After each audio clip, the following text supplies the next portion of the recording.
Hi everyone, today I'm going to show you on electricity lab set that how to make diode parallel positive clipper circuit and diode parallel negative clipper circuit.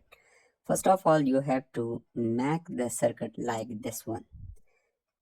Okay, the input supply is alternating current, as the alternating current has two peaks. One is in the positive for upper and one is for negative, that is lower.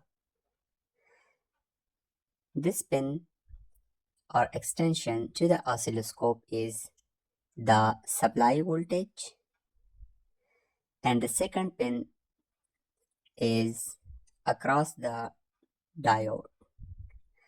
So we know that the diode is behaving forward for one portion, that is the positive, and reverse for the negative portion of AC, which is clipped. So this is diode parallel negative clipper. Now we have to change the polarity of the diode. Then this step of setup is diode parallel positive clipper. Now the oscilloscope will show that the clipping portion is positive one. Let's see on the oscilloscope.